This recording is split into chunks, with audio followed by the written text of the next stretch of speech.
What's up, everybody? I'm James. Welcome to Mechanical Mayhem, and welcome to the MechWarrior 5 Clans Flashstorm DLC story-driven campaign playthrough. This is where we will be checking out all the cutscenes, listening to the banter, and I'll be going over things pertaining to what's going on, the greater scheme of the Battletech lore, and all stuff in between for this really fun DLC campaign. We are one of the Silverroot Keshik, and I'll be doing this campaign with custom builds on expert difficulty. So, with that in mind, strap yourselves in and prepare for drop.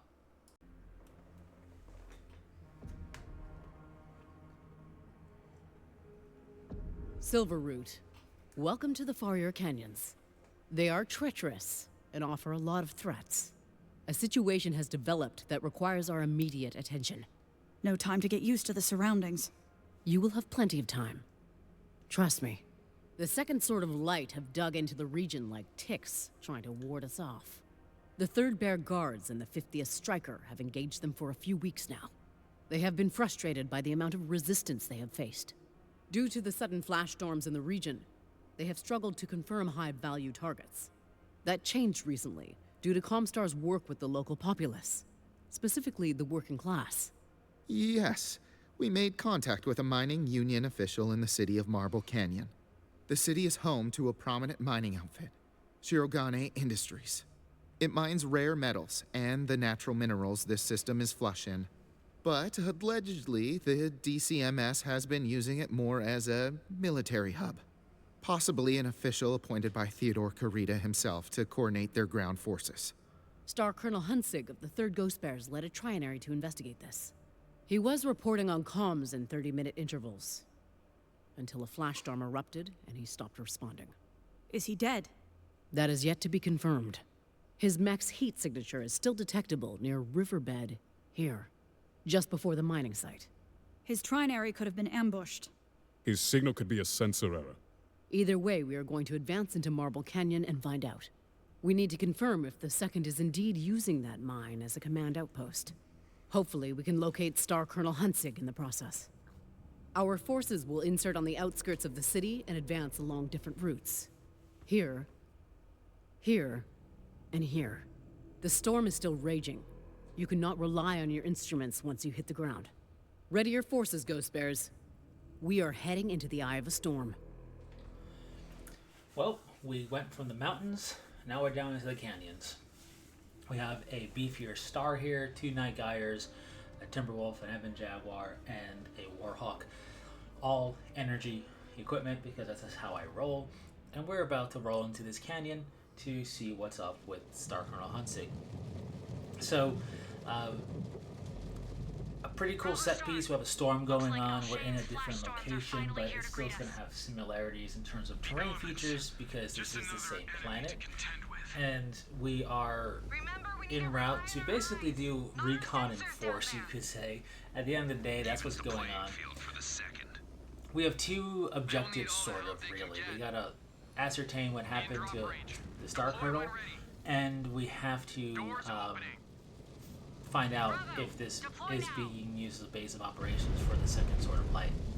So we faced off against the regulars, the Alshan regulars, in the mountains. This is where the Second Sword of Light have taken up arms.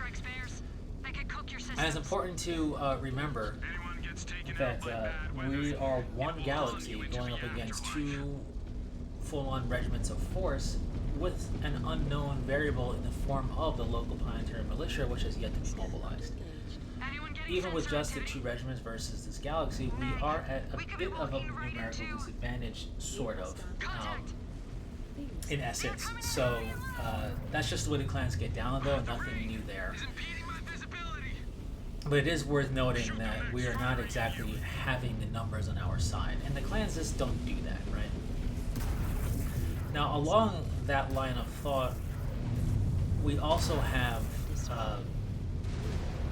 something that's popped up both in this campaign and in the Smoke Jaguar campaign, and that is trinaries and clusters labeled like regulars or strikers or just, you know, kind of more normal sounding names, quote unquote, than something like a Keshik or whatever, typically are getting put into the fire and need to be rescued or ascertain what happened to them. And it could give off the wrong impression that they're not very good units. They're clan True Born Warrior units. They're still very good units. It just kind of highlights the danger of being outnumbered against the inner sphere like this, that you can have these forces run into issues. Kind of had a glancing blow there on her cockpit. I don't think enough to really register as a cockpit hit, but came pretty close. And that's okay, because with all the lasers in the area, we just have a whole light show of reprisal against them.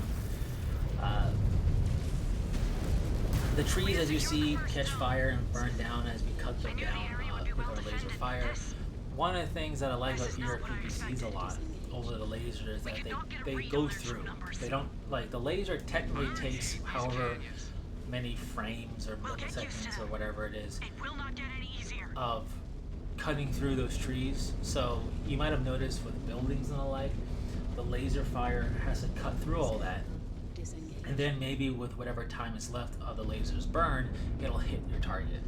The ERPPC, depending upon what it is, to a degree will just be a projectile that punches through that stuff to hit your target. So if you're ever worried about terrain density of destructible materials and you have ERPPCs, you can just fire them through and they'll do a good job at clearing out a decent amount of terrain if you just need to get it clearing in a hurry. Maybe it could boost the comm signal. So Scanning. Stand by.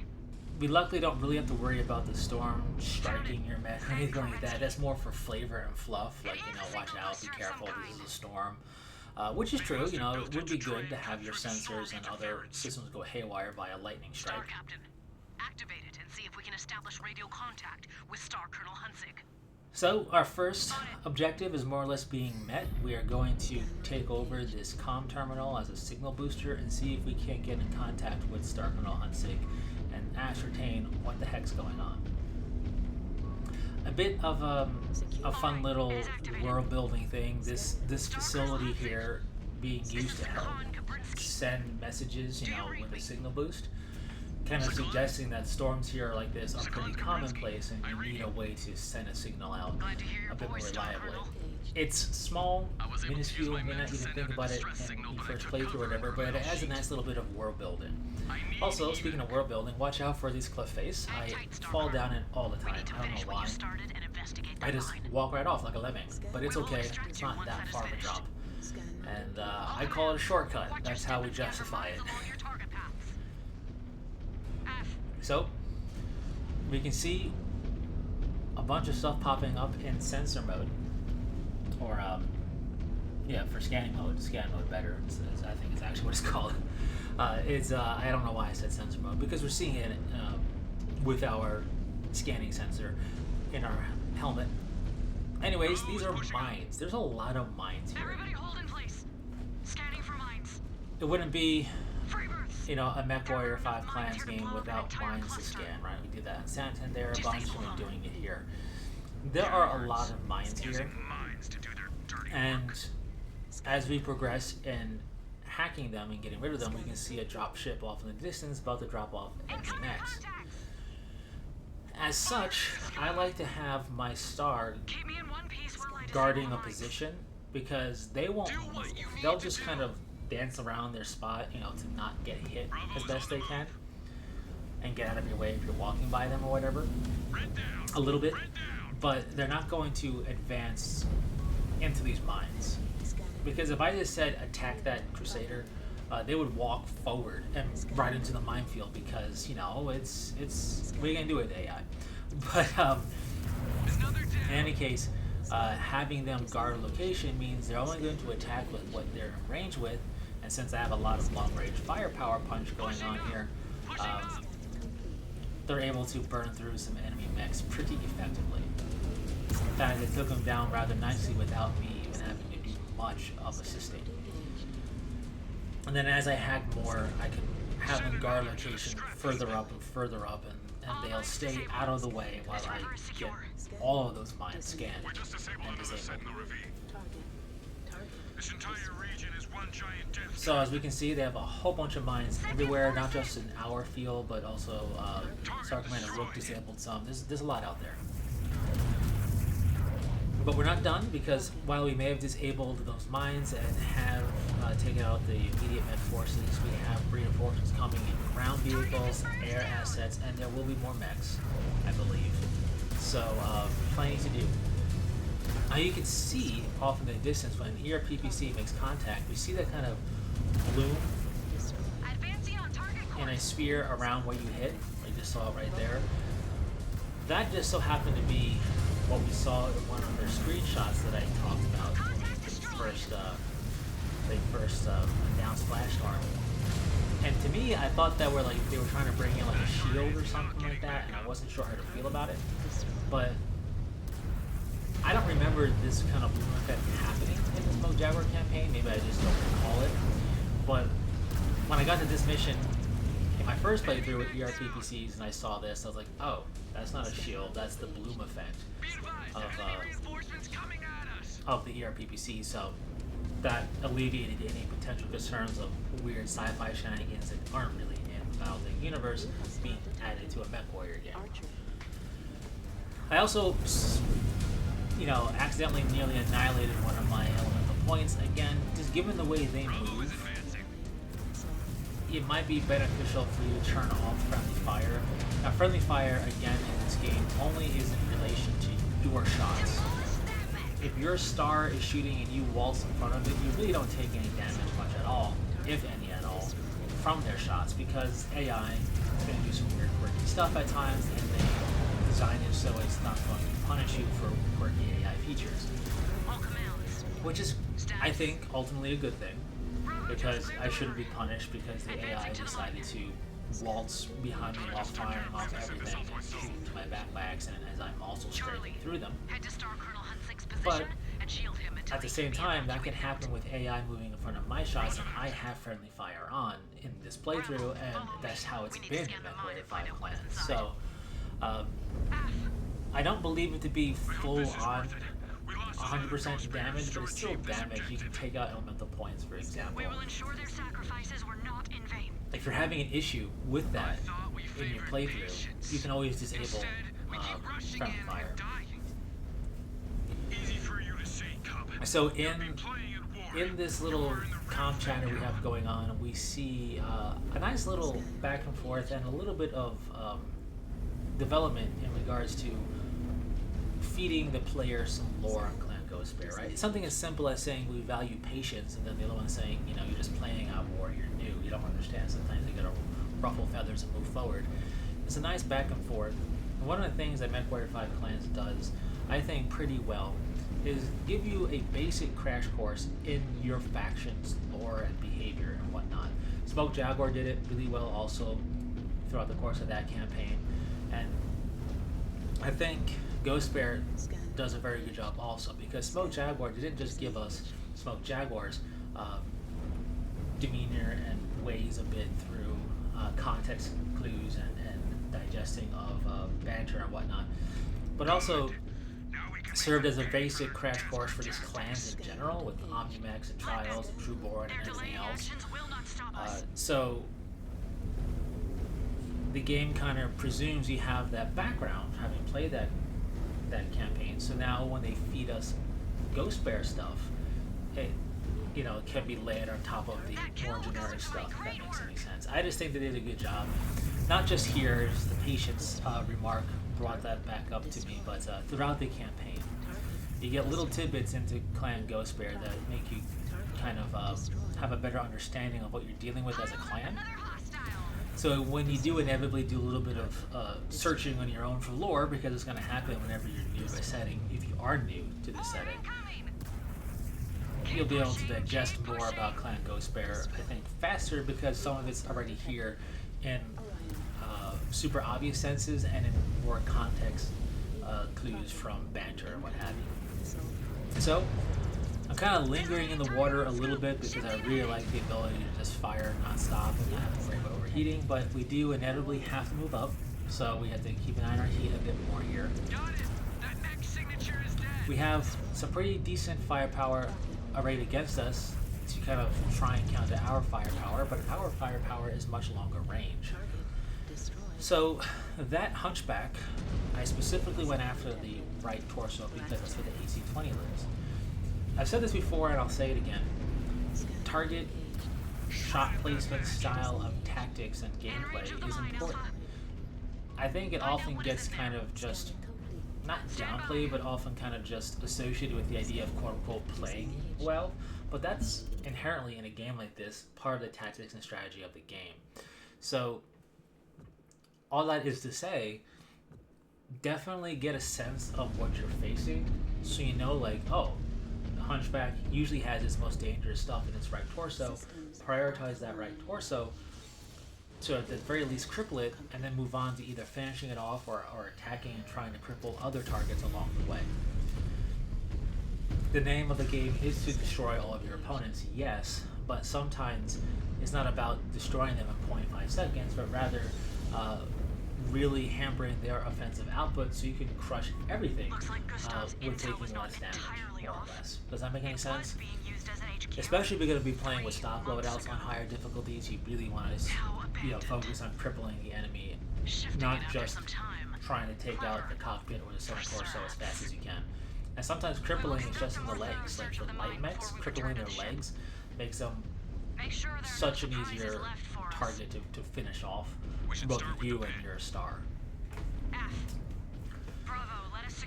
So we scanned the makeshift headquarters building, more or less, that was thought to be for the second Sword of Light, which it was, but months ago, right? So we get a sense of the crafty nature that the Innisphere has, further proving that both the Innisphere and the clans are crafty. It's not just a one-sided crafty party, if you will. And while it is frustrating because this also kind of highlights the spotty nature of Comstar intelligence and makes you somewhat question or wonder about their legitimacy and really being of assistance up until this point. We know they'll eventually outright, confront us because they'll have to.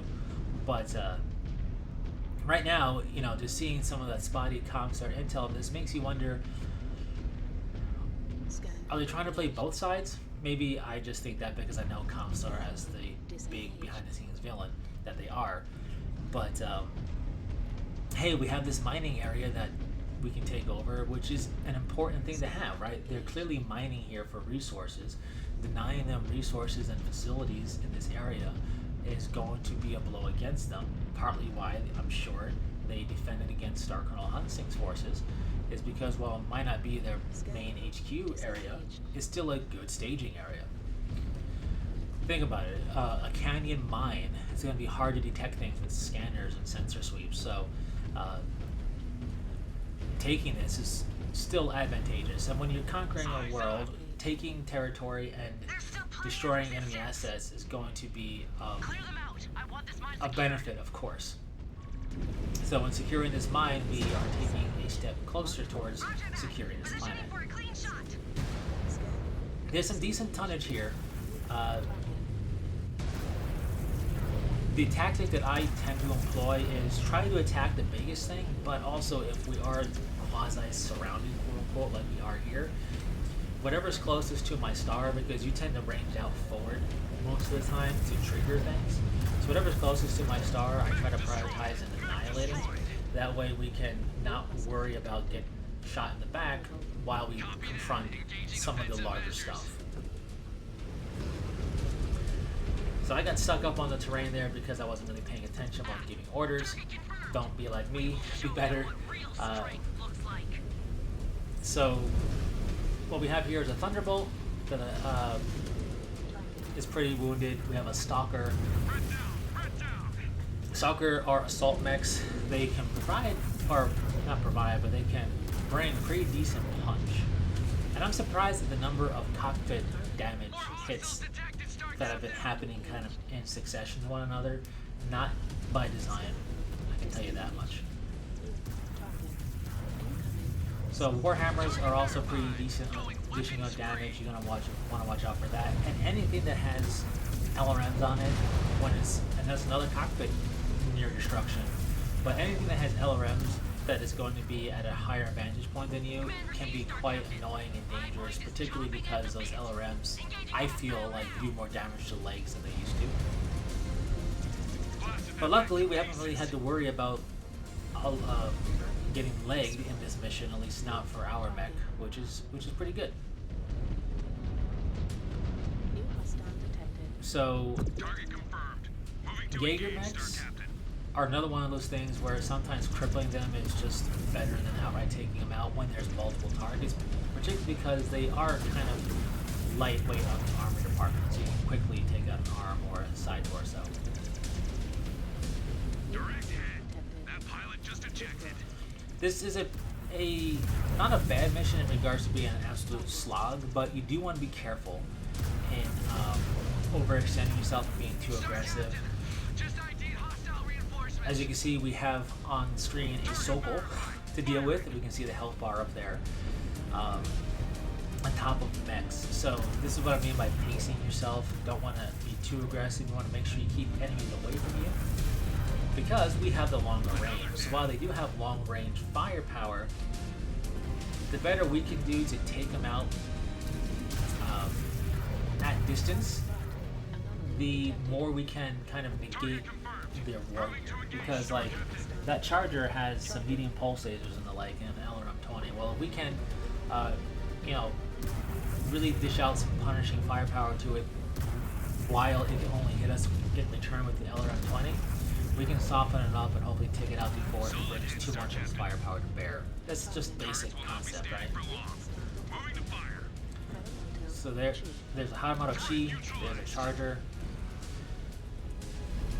We don't want to forget about the Sokol, but luckily the Sokol is an ERPPC Sokol, and that doesn't mean it doesn't hurt. That's good firepower, but it's not an autocannon Sokol. I find Sokols and Igors that have like multiple autocannons. In the case of the Sokol, I think it's multiple autocannon 5s.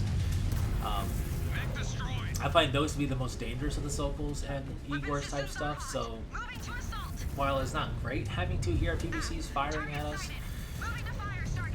I can kind of deal with that and prioritize mechs first, as opposed to if it was just autocannons. But our star was able to adapt and overcome. And we pulled one of our own out of the fray.